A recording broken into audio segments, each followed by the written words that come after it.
Hello there, this is the Kelsey trailhead on the Kelsey Dorsey Loop. Hi.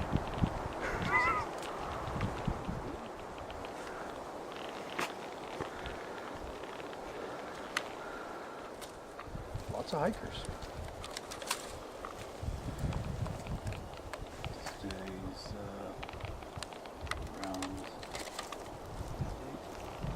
today. Today is the 10th. Today's the 10th? As in tomorrow's September the 11th, 10th anniversary. Kingly of Nights. He's 300 man.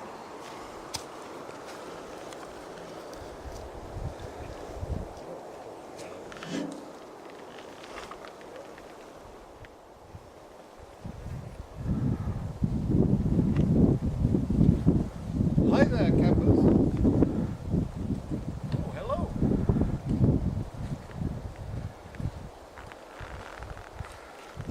You do know you're supposed to wear clothes when you're filming here, don't you?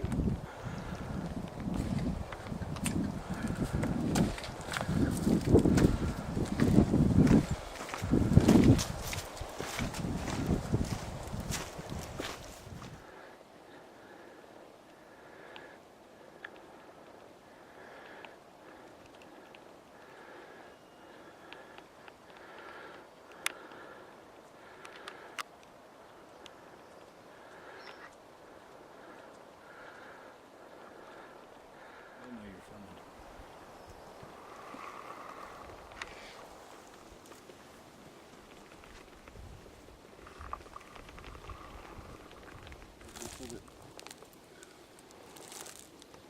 It's got a vanilla ring to it. You're also known as the butterscotch pine. Well, that's by a bunch of people who've never tried butterscotch.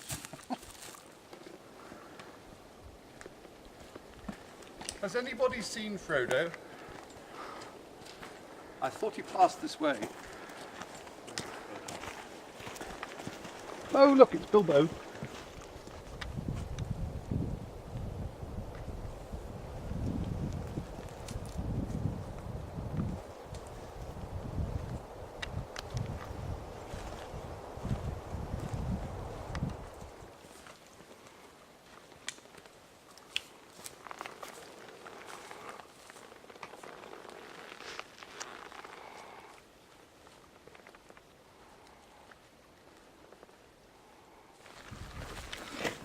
Hello class. We're out here on the Kelsey Dorsey Loop. You can see my hiking companions behind me. Just wanted to give you guys an idea of what it's like down here.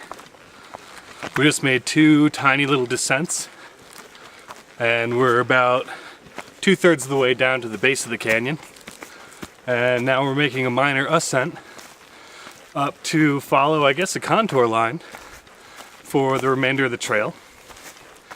And then we should end up meeting the Dorsey Spring right where the Kelsey Trail and the Dorsey Trail connect to make a loop hike. So I'll let you know if we see anything else very interesting. Guys, it might be a little hard to tell, but this is a big old hill that we just ascended. It is definitely a reason to have good fitting boots, excellent fitting pack, and well distributed gear. Just extraordinary. Here we have a very nice back foot from a bear, probably about 200 pounds-ish. Can't get the gender because I can only see one track right now. Oh, okay. Up in here. There's more. There's a deer track on top of it though. Lots of wildlife around here. And we've been seeing a lot of rocks turned over by bears looking for ants. Something you folks may want to consider is wearing long sleeves, long pants, and probably not sandals for this hike. The terrain is pretty uneven, and there's some areas of growth that are just tight, overgrown, unkept, and that's the kind of places where a lot of abrasion against the skin, plus maybe some sun, add a little poison ivy in there, and you're in a whole bunch of discomfort. So the long pants and boots is kind of a simple fix for that situation. These overlooks are worth any kind of struggle that may be endured by any of you on this hike. The camera does it absolutely no justice. The vastness that I'm witnessing here is huge. You guys are gonna love it. I apologize if you guys can't see everything that I'm talking about, but for what you can see, we've gone from high pine forest to kind of a, I don't know, probably 6,000 foot deciduous forest. Deciduous meaning trees with leaves. Conifer would be leaves with needles, or pine. But we've been changing a lot. The elevation's been changing, but it's been really gradual. So bringing a few extra things to experiment with in the woods, as I have, like a billy pail, which I'll likely show you after this video, is probably well worth it. It's just a matter of finding your pace, just as importantly, finding your partner, and then going at it the speed that you feel comfortable with, because rushing through these woods and hurrying through these forests, that is a sin. So many breaks, a constant but easy pace, and you guys are gonna be smiling the whole way.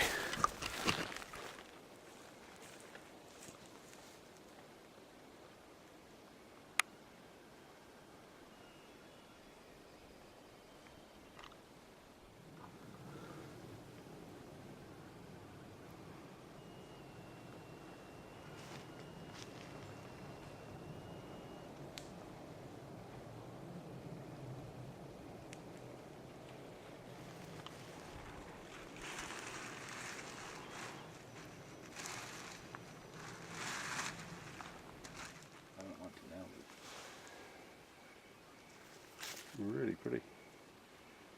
Really pretty. Just for a second I thought I had a rattle by my foot. It's like dinosaurs. Well, class, I don't know if you can see me, but I'm willing to bet you can actually hear me and hear this storm. It's big and it's wet and it's really coming down. So when we come out on this trip, let's bring proper rain gear, because I'd be grossly hypothermic right now if it weren't for at least a hard shell top and a good hat. I'll check back in with you in a bit. Check it out, class. Full moon, crazy clouds, wild wind and thunderstorm, and we're still having a good time. This is the part of the hike that's going to take some serious route finding.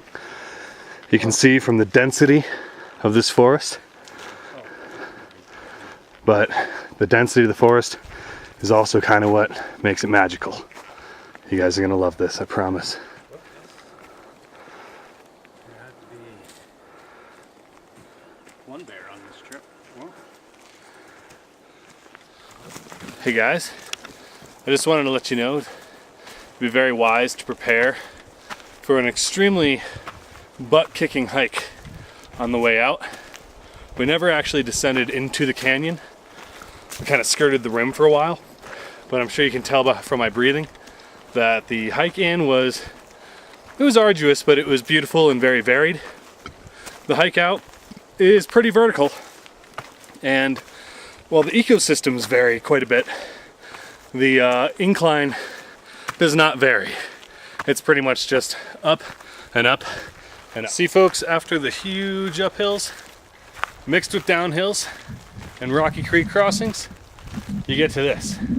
It's just dense pine forest, but very little elevation gain or loss. So it's just kind of strolling. And now is the time that we can really start looking for different tracks, different sign, see who is here, both on 4 legs and 2, and we can really enjoy kind of what's going on around us, because we're not, kicking our ass climbing out of canyons. So this hike is going to offer it all. So be prepared, be fit, be fed, and be happy, and we're all going to have a good time. I'm sure all you folks have heard the phrase, proper prior planning prevents piss poor performance. And I have to say, trying to both test my limits and then also just maybe being a little bit lazy, possibly not having enough coffee this morning.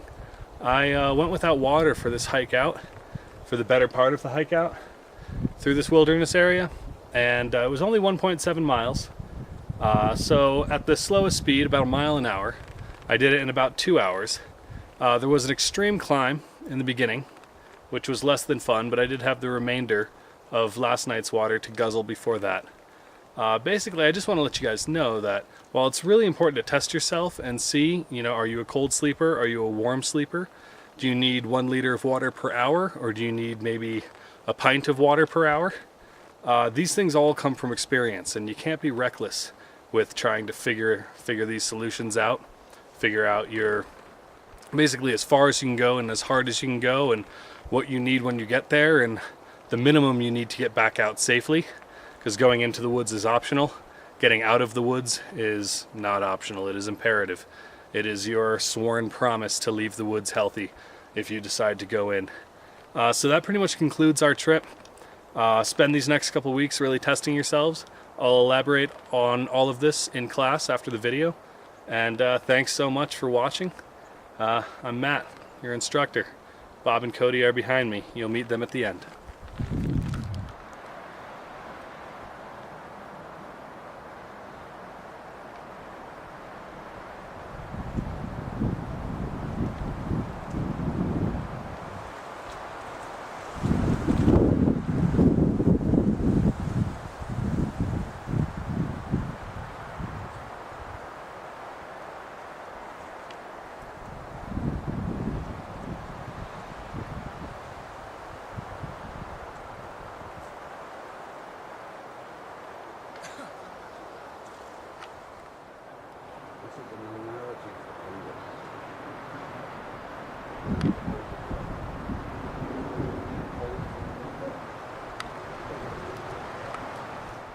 Almost a red hill.